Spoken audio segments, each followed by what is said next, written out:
It was August 28, 2015 in Montana. The dense wilderness of Gallatin National Forest stretched endlessly beneath the pre-dawn darkness, its towering pines and rugged terrain creating a maze of shadows and silence.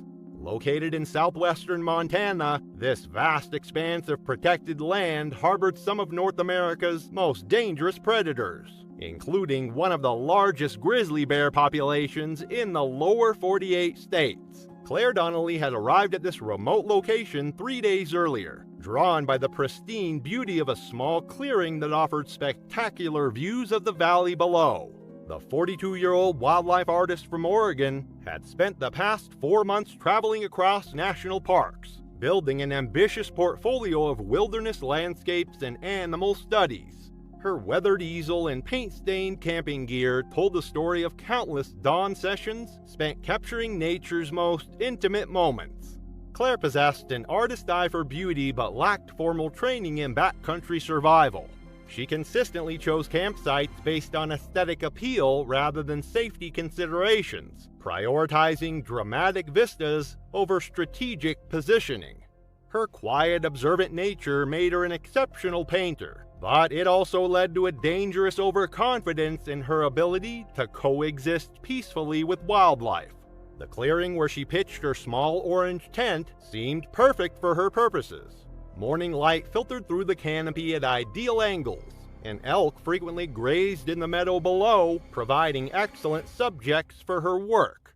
What Claire failed to recognize was the well-worn path cutting directly through her campsite, a major game trail that had been used by deer, elk, and their predators for generations. Her tent sat positioned less than 50 yards from this natural highway, directly blocking a route that countless animals relied upon for accessing water and feeding areas. Despite following proper food storage protocols and maintaining scent discipline, Claire had unknowingly placed herself in the path of an inevitable confrontation. Grizzly bears represent one of North America's apex predators, with adult males weighing between 400 and 800 pounds. These massive omnivores possess incredible strength, capable of running 35 miles per hour and delivering crushing blows with their powerful forelimbs. Their 4-inch claws can tear through steel, while their bite force exceeds 1,200 pounds per square inch. During late summer, grizzlies become increasingly aggressive as they enter a feeding frenzy known as hyperphagia, consuming up to 20,000 calories daily to prepare for winter hibernation. They follow established travel routes through their territory, often using the same path for years, and react violently to any obstruction in these critical corridors.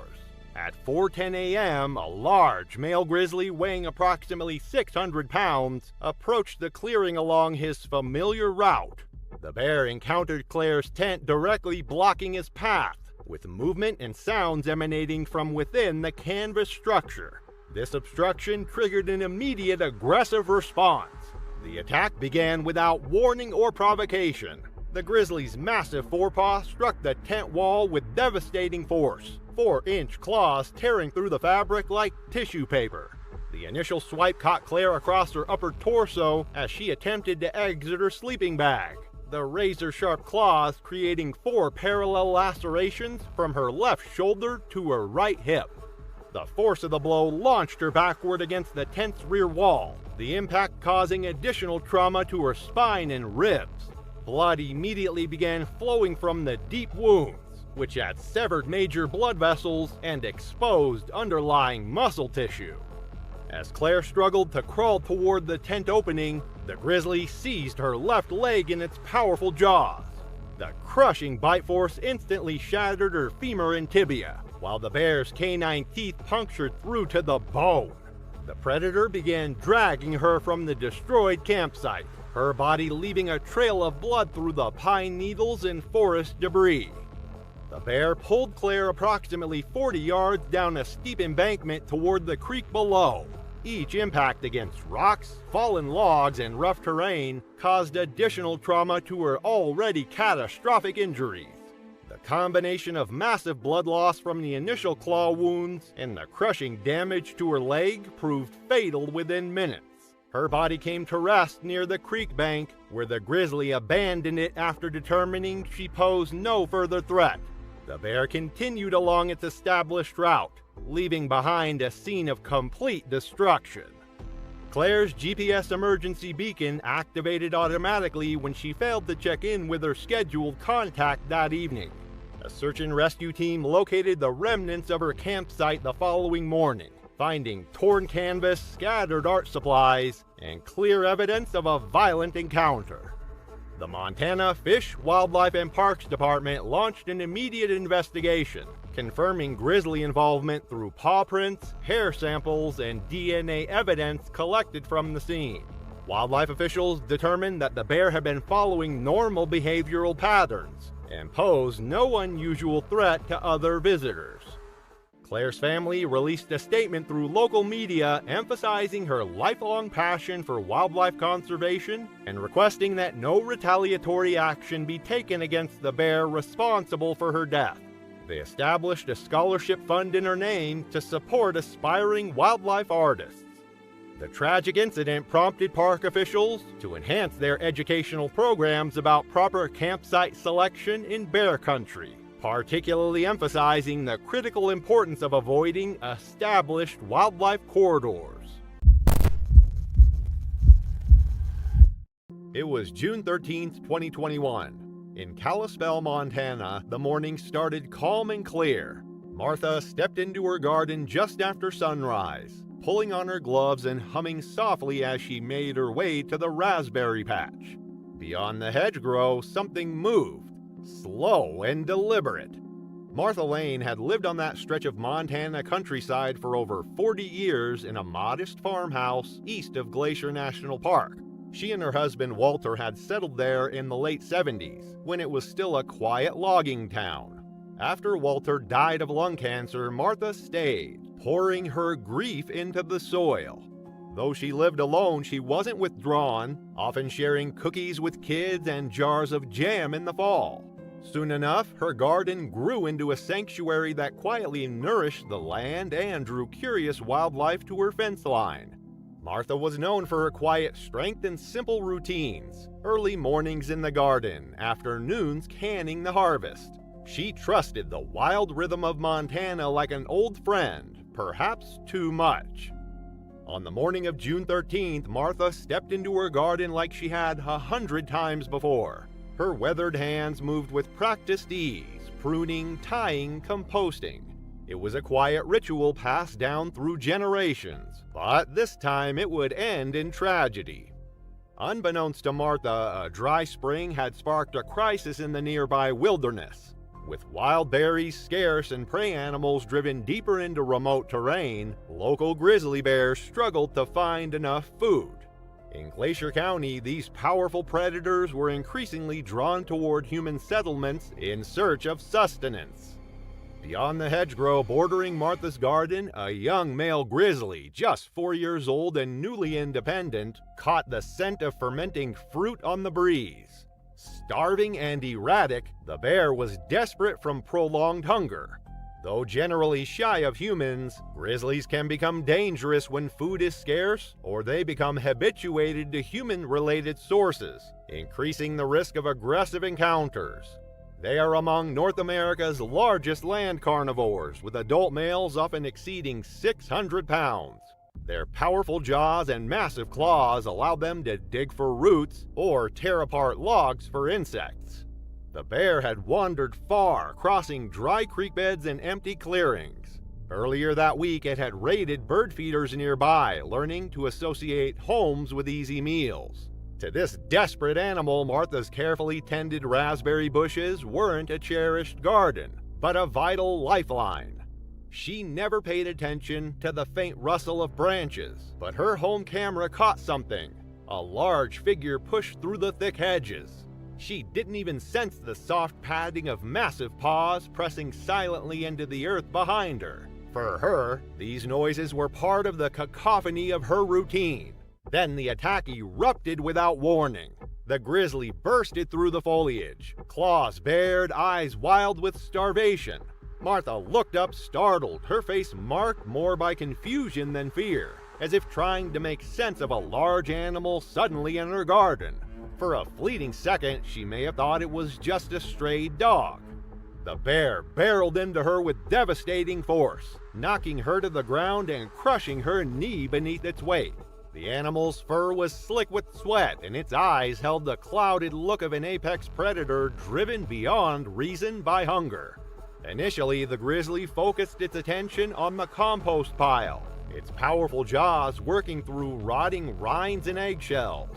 When Martha attempted to crawl back from the chaos, her elbow slick with blood and one shoe lost in the violent encounter, the bear's attention turned back to her. Martha raised her arms in a futile attempt to protect herself, but the bear's massive claw caught her collarbone with crushing force. The impact sent her crumpling to the ground as pain exploded through her body. The raspberry bushes that had brought her such joy were now streaked with crimson. From across the property, a shepherd mix barked sharply, its cries growing frantic. A door slammed. One of her neighbors called Martha's name, voice rising with urgency. But it was already too late. Driven by hunger, the bear had dragged what it saw as prey toward the shade near the trees. When the neighbor reached the garden, there was no sign of Martha, but blood stained the soil. Panicked, they rushed back inside and dialed emergency services. Within minutes, first responders arrived and began a coordinated search of the property and nearby woods. Despite their efforts, there was no trace of her. After securing the scene and reviewing the footage, first responders launched a wider search that lasted 2 days. Eventually, they found Martha's body near the creek's edge, several hundred yards downhill from her garden, nestled at the base of a ravine. Around the same time, wildlife officers located the young grizzly nearby, investigating another tipped compost bin behind a neighboring home, confirming the dangerous pattern it had developed. After tranquilizing the animal, officials made the difficult decision to euthanize it. In the aftermath of this devastating incident, Flathead County implemented new ordinances requiring secure composting systems and bear-proof trash enclosures for all homes within 2 miles of known bear habitat. But perhaps the most profound change was felt in the neighborhood itself. Martha's garden, once a source of community pride and connection, was left untouched after her niece collected the canning jars and donated the preserves that would never be shared again. Children who had once sneaked into her yard for homemade cookies now crossed the street when passing by, their innocent joy replaced by an awareness of mortality that no child should ever have to bear. July 6, 2021 was supposed to be another night of adventure under the stars for Leia, but by dawn she would be gone. The 65-year-old was no stranger to the wild, having spent her life pushing limits and embracing nature's challenges. A registered surgical recovery nurse, a competitive cyclist, and a fierce adventurer, Leah thrived in the outdoors. She had spent the day cycling through Montana's Grizzly country, part of an ultra-endurance event stretching nearly 4,000 kilometers from Banff, Canada to New Mexico. The vast wilderness of Ovando, Montana was exactly the kind of place she loved. Rugged, remote, and breathtakingly beautiful. But what Leah failed to consider was that she wasn't alone. Earlier that day, residents and officials had reported sightings of a lone grizzly bear, a food-conditioned predator that had lost its natural fear of humans.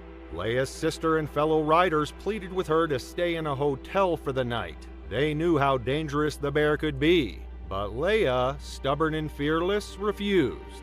She set up her solitary tent next to the Blackfoot River, unknowingly placing herself in a predator's hunting ground. At 3 a.m., Leah was jarred awake by the sound of snuffing and heavy breathing just outside her tent. She held her breath, trying to process what was happening. A massive shadow loomed over the fabric, the silhouette of something far too big to be anything but a grizzly bear. Then, sniffing right above her head. Her heart pounded in her chest as she realized the bear was actively investigating her. Leah screamed.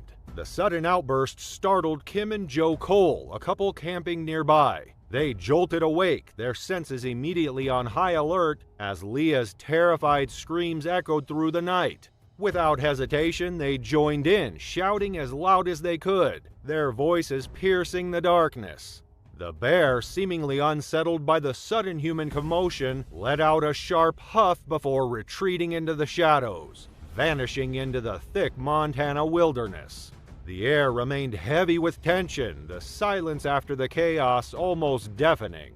Every second felt stretched as they strained to hear any sign of the grizzly still lingering nearby. But the danger, for now, seemed to have passed. Leah trembled as Kim and Joe rushed to her side, their hands gripping her shoulders as they tried to steady her. She was visibly shaken, her breathing ragged, but physically unharmed. Her pulse raced as she struggled to comprehend just how close she had come to death. Kim urged her to get out of there as fast as she could because she knew that wasn't a friendly bear. There was an urgency in her tone, a plea for Leah to see reason. But Leah, ever the experienced adventurer, remained defiant. She had encountered wildlife before and had always managed to handle it. In her mind, this was no different. She assured them she would take extra precautions, certain that the bear had only been passing through, lured by a faint scent of food.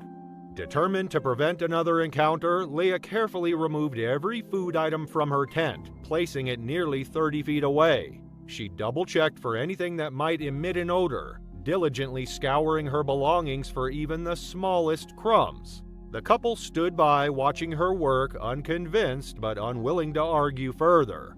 Leah was methodical, confident in her preparation. She had followed every safety protocol she had ever learned, ensuring that nothing remained inside her tent that could attract the predator again. She believed she had done enough. She believed the danger had passed, but it hadn't. Just an hour later at exactly 4 a.m., Kim and Joe were wrenched awake once more. This time it wasn't a scream that cut through the silence, but a series of horrific, gut-wrenching noises. Thrashing, heavy panting, the distinct sound of a struggle. It was happening.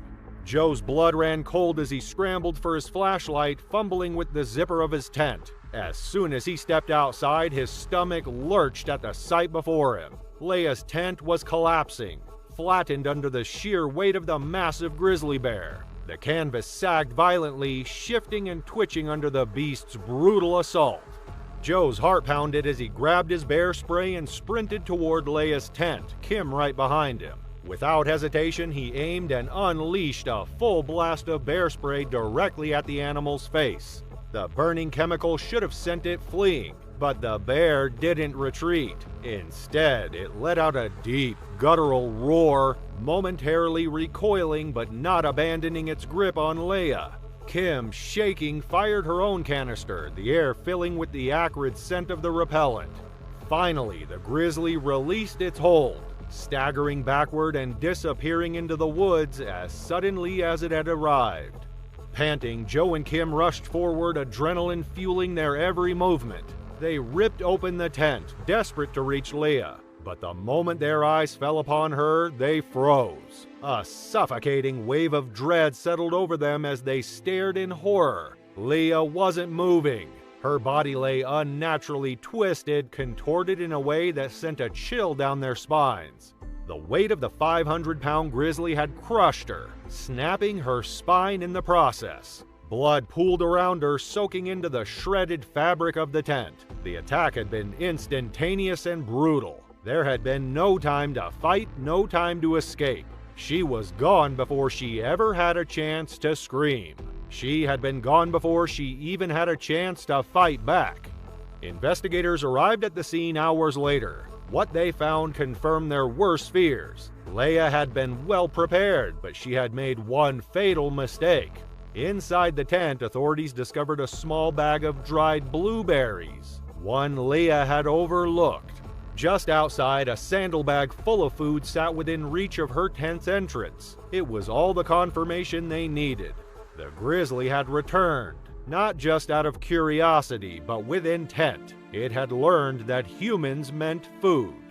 3 days later, on July 9th, wildlife officers spotted a grizzly bear breaking into a chicken coop. They shot and killed it on the spot. DNA analysis confirmed the truth. This was the bear that killed Leia Loken. Leia Loken was fearless, but even the most experienced adventurers can miscalculate the dangers of the wild. She thought she was prepared, but one small oversight cost her life. Her tragic death serves as a grim reminder. When venturing into grizzly country, you can never be too careful. It was June 17, 2017 in Alaska. The remote shoreline of Kodiak Island stretched endlessly under the pale Alaskan summer sky, where towering spruce trees met rocky beaches carved by centuries of tidal action. Salmon Creek wound through the wilderness like a silver ribbon, its waters teeming with spawning fish that had drawn predators to this location for millennia. The air carried the sharp scent of salt spray mixed with the earthy aroma of decomposing kelp and fish remains scattered along the banks. Chris Hannon, a 31-year-old software engineer from Seattle, had dreamed of this fishing expedition for months. His methodical nature served him well in his profession, but the wilderness of Alaska represented something different, a chance to test his skills against nature's most challenging environments.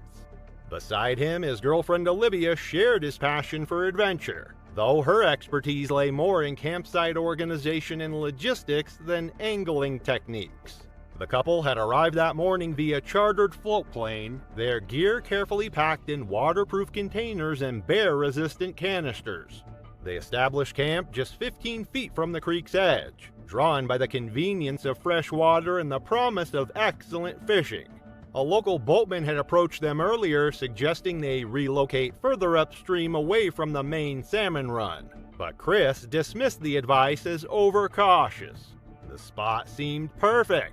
Level ground, natural wind breaks, and direct access to prime fishing waters.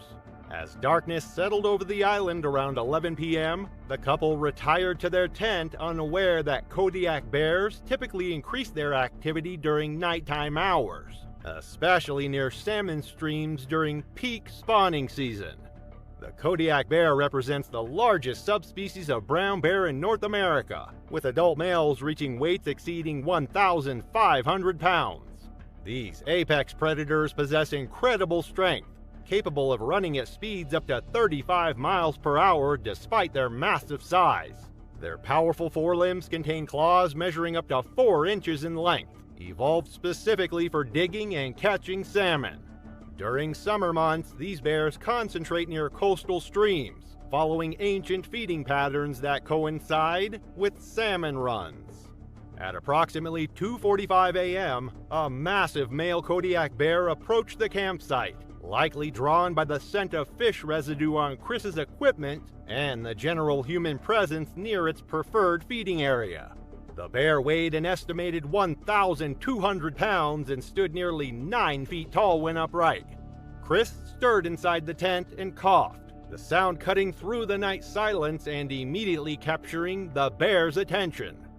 The animal charged without warning, its massive frame crashing through the tent's nylon wall with devastating force. The initial impact struck Chris directly in the torso, the bear's weight and momentum driving him against the tent floor with crushing pressure. The bear's claws raked across his chest and abdomen, creating deep lacerations that severed major blood vessels and damaged internal organs. Chris's ribs fractured under the immense pressure, puncturing his lungs and causing immediate respiratory distress.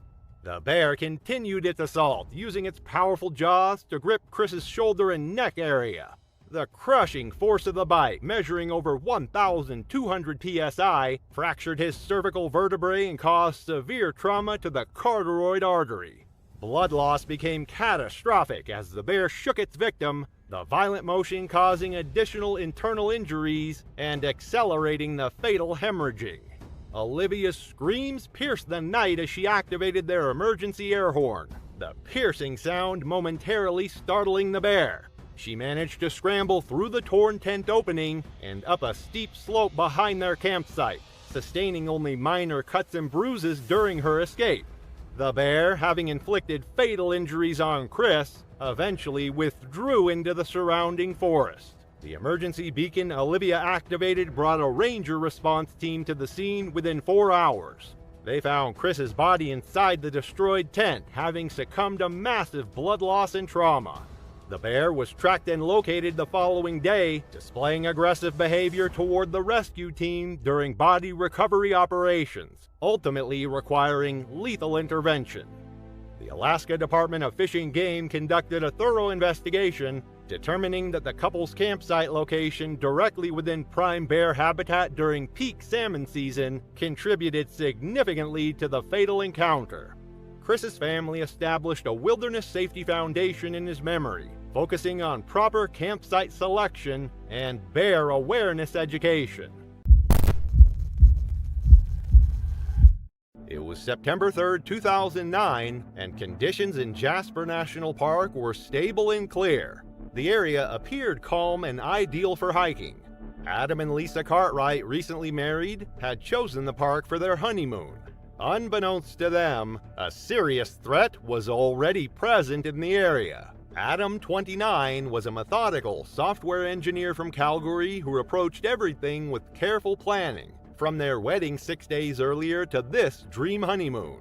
Lisa, 26, taught elementary school and brought spontaneous joy to Adam's structured world. They had chosen Jasper over tropical resorts because they craved authentic adventure.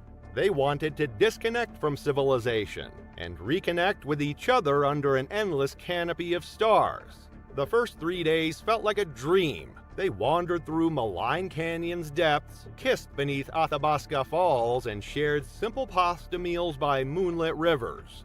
Adam chronicled their trip in a leather journal, while Lisa snapped Polaroids. But the wilderness held dangers no checklist could predict.